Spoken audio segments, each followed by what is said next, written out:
नमस्कार दोस्तों, स्वागत है आपका स्टेनो गुरु यूट्यूब चैनल में। दोस्तों आज की वीडियो हम लोग प्रैक्टिस करने वाले पार्लियामेंट रिपोर्टर के लिए डिक्टेशन का अभ्यास करेंगे, जो कि 160 शब्द प्रति मिनट की स्पीड से रहेगा। तो सभी लोग मैटर को प्रैक्टिस करेंगे और प्रैक्टिस करने के बाद उसको ट्रांसक्राइब करके पीडीएफ से मैच करा के जरूर बताएंगे कितनी मिस्टेक आ रही, कितनी आपकी तैयारी हो रखी है। इसका पीडीएफ दोस्तों आपको हमारे टेलीग्राम पर मिल जाएगा। वैसे ही हमारी मंथली ई बुक के पार्ट 8 से लिया गया है। अगर इसका पूरा पीडीएफ आपको चाहिए तो वीडियो के डिस्क्रिप्शन में लिंक दिया गया है, वहां से डाउनलोड कर सकते हैं। वीडियो पसंद आए तो वीडियो को लाइक कर देना और चैनल पर पहली बार आए तो सब्सक्राइब करके नोटिफिकेशन बेल जरूर ऑन करना। इसके अलावा दोस्तों अगर आप डेली डिक्टेशन चाहते हैं तो आप चाहें तो चैनल का मेंबरशिप ले सकते हैं, हमारे पेड ग्रुप को ज्वाइन कर सकते हैं। अधिक जानकारी के लिए आप हमें मेल कर सकते हैं। हमारी मेल आईडी है study4stenographer@gmail.com। तो ज्यादा समय ना लेते हुए चलिए स्टार्ट करते हैं। 10 मिनट का डिक्टेशन होगा, सभी लोग प्रैक्टिस जरूर करिएगा और डेली आपको 1 मीटर जरूर ट्रांसक्राइब करना है। चलिए रेडी, 5 सेकेंड स्टार्ट। अध्यक्ष जी, उच्चतम न्यायालय में अंततः सच की जीत हुई। देश के शीर्ष न्यायालय ने लड़ाकू विमान समझौते पर दोनों पक्षों की दलीलों को सुनने और गंभीरता से विचार करने के बाद निविदा की प्रक्रिया को क्लीन चिट दे दी। अगर सब कुछ सही रहा तो जल्द ही हमारी वायुसेना में ये लड़ाकू विमान शामिल हो जाएंगे। हमारी वायुसेना की धार और रफ्तार में गुणात्मक वृद्धि होगी। राफेल के आने से हम पड़ोसी देशों के मुकाबले में प्रबल होंगे। इतना ही नहीं, इस विमान समझौते में मेक इन इंडिया को बढ़ावा देने के लिए भारतीय निजी कंपनियों की भी अहम भूमिका रखी गई है।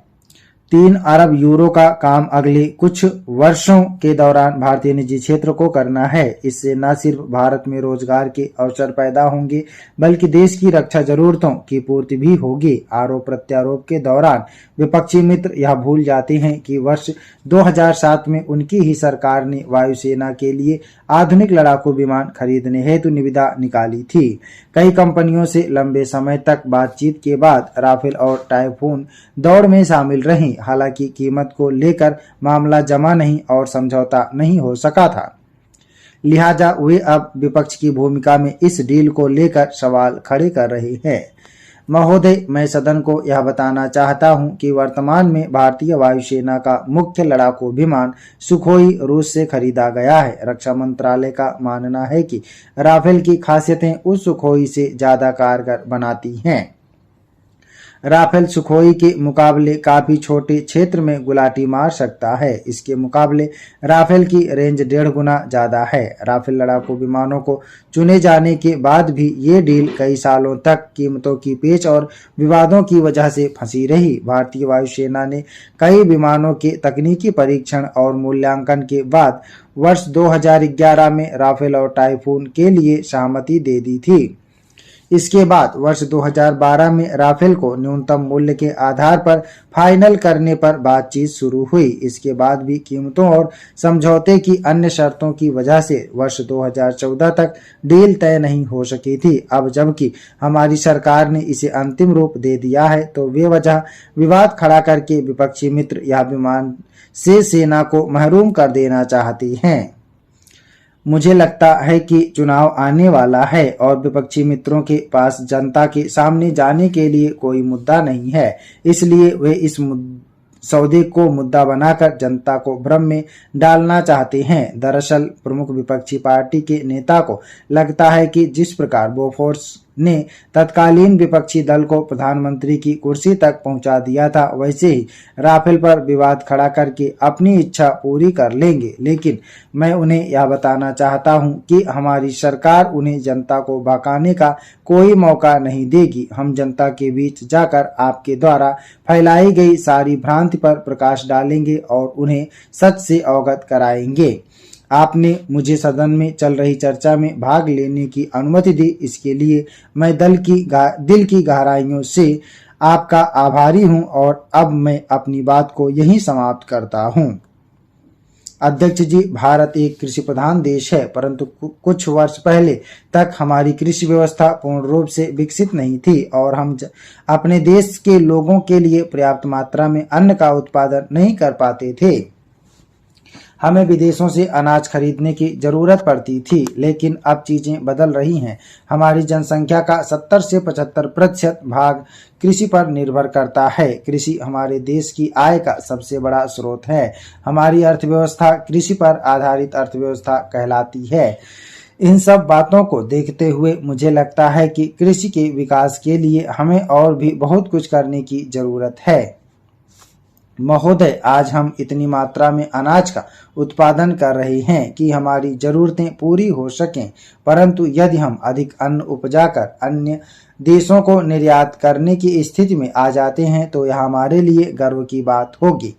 कृषि मंत्रालय की रिपोर्ट के अनुसार पिछले कुछ वर्षों से हम सीमित मात्रा में अनाज का निर्यात भी कर रहे हैं, जो निश्चय ही संतोषजनक है। भारत को चाय और मूंगफली के उत्पादन में दुनिया में पहला स्थान प्राप्त है। हम चावल, गन्ना, जूट और तेल के बीज के उत्पादन में दुनिया में दूसरे स्थान पर हैं। यदि हमने कुछ बेहतर प्रयास किए और किसानों को पर्याप्त मात्रा में बीज, खाद आदि उपलब्ध करा सके तो निश्चय ही हम अनाज का एक बड़ा निर्यातक बन सकते हैं। अध्यक्ष महोदय, किसानों से जुड़ा एक मसला यह है कि प्राकृतिक आपदाओं विपदाओं के कारण उनकी फसलें नष्ट हो जाती हैं। ऐसी स्थिति में उन्हें कोई मदद नहीं मिल पाती है। पिछले साल सदन में फसल बीमा का एक प्रस्ताव लाया गया था, जो कई वर्षों से लंबित था। इस प्रस्ताव पर विचार करने के बाद भी कृषि मंत्रालय उसे बिल बनाकर पेश करने में कई वर्ष लगा दिए। इस बीच किसानों की फसलें कई बार नष्ट हो चुकी हैं, परंतु योजना को सही दिशा नहीं मिल पाई है। राज्य सरकारों की तरफ से जो शर्तें रखी गई हैं, वे इस योजना की राह में रोड़ा बनी हुई हैं। राज्य सरकारें यह चाहती हैं कि उनका खर्चा भी केंद्र सरकार वहन करे।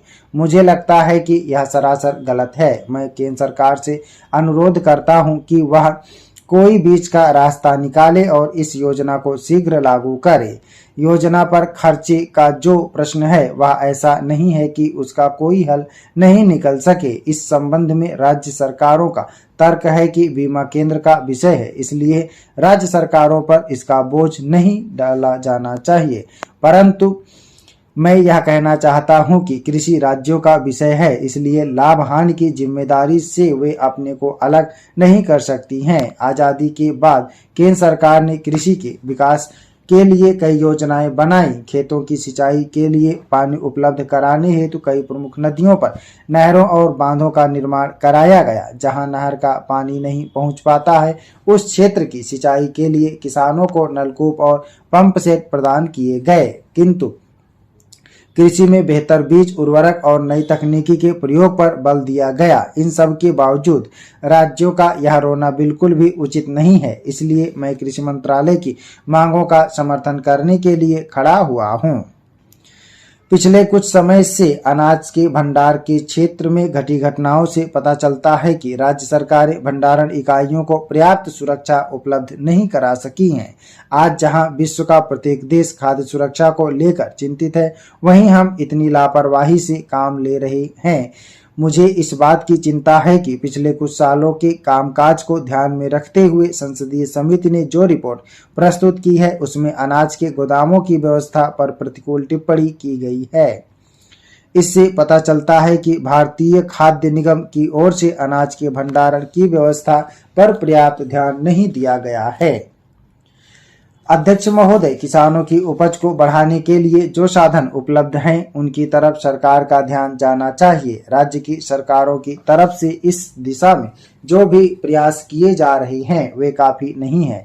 आज किसानों को न तो उनकी उपज का उचित दाम मिल रहा है और न ही किसी अन्य प्रकार की सुविधा मिल रही है। इस वर्ष केंद्र सरकार ने जो सहायता राशि देने की घोषणा की है, वह एक अच्छी पहल है। मैं इसकी सराहना करता हूं, परंतु मुझे लगता है कि प्रत्येक तिमाही 2000 रुपए की मदद उनके लिए नाकाफी सिद्ध होंगे।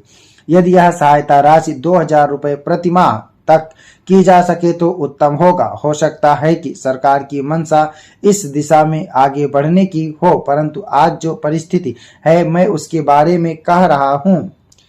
पूर्ववर्ती सरकारों ने यदि इस दिशा में कुछ किया होता तो आज ना तो किसान आत्महत्या कर रहे होते और ना ही उनकी इतनी बुरी दुर्दशा हुई होती। विलंब से ही सही इस सरकार ने इस दिशा में कदम आगे बढ़ाया है तो इसकी सब ओर सराहना होनी चाहिए। किसान हमारे अन्नदाता हैं, उनको दी गई कोई भी सहायता बेकार नहीं जाएगी। वे उसे दुगुना तिगुना करके समाज को वापस करेंगे। प्रारंभ में मैं अन्न के भंडारण के बारे में कह रहा था और अपने इस संबोधन के अंत में मैं पुनः इस पर बल दूंगा कि सरकार को केंद्रीय भंडारण निगम की दशा और दिशा के बारे में भी सोचना चाहिए। यदि इस संस्था को दुरुस्त किया जाता है तो निश्चय ही किसानों को अन्न भंडारण की समस्या से निजात मिल सकती है। मैं एक किसान होने के नाते जिन जिन बातों को सदन के सामने रख सकता था उसे सदस्यों के सामने रखने की कोशिश की है। महोदय, आज हम इतनी मात्रा में अनाज का उत्पादन कर रहे हैं कि हमारी जरूरतें पूरी हो सकें, परंतु यदि हम अधिक अन्न उपजाकर अन्य देशों को निर्यात करने की स्थिति में आ जाते हैं तो यह हमारे लिए गर्व की बात होगी। कृषि मंत्रालय की रिपोर्ट के अनुसार पिछले कुछ वर्षों से हम सीमित मात्रा में अनाज का निर्यात भी कर रहे हैं, जो निश्चय ही संतोषजनक है। भारत को चाय और मूंगफली के उत्पादन में दुनिया में पहला स्थान प्राप्त है। हम चावल, गन्ना, जूट और तेल के बीज के उत्पादन में दुनिया में दूसरे स्थान पर हैं। समाप्त हो गया दोस्तों। आप लोग इसको प्रैक्टिस करिएगा। सभी लोग मैटर को प्रैक्टिस और ट्रांसक्राइब करेंगे। डेली आपको एक मैटर जरूर ट्रांसक्राइब करना है। इस मैटर को सभी लोग ट्रांसक्राइब करेंगे। जिनका रिपोर्टर का स्किल टेस्ट है सभी लोग उसको प्रैक्टिस करेंगे और ट्रांसक्राइब करेंगे। उम्मीद है कि दोस्तों वीडियो आपको पसंद आया होगा, तो वीडियो को लाइक कर देना और अगर अभी तक आपने हमारे चैनल को सब्सक्राइब नहीं किया तो प्लीज़ सब्सक्राइब करके नोटिफिकेशन बेल ऑन करना। और दोस्तों अगर आप डेली डिस्कशन चाहते हैं तो आप चाहें तो चैनल का मेंबरशिप ले सकते हैं या हमारे पेड ग्रुप को ज्वाइन कर सकते हैं। अधिक जानकारी के लिए आप हमें मेल कर सकते हैं। हमारी मेल ID है studyforstenographer@gmail.com। अपना बहुमूल्य सुझाव हमें कमेंट बॉक्स में जरूर देना। वीडियो को पूरा देखने के लिए बहुत बहुत धन्यवाद। Thanks for watching. जय हिंद, जय भारत।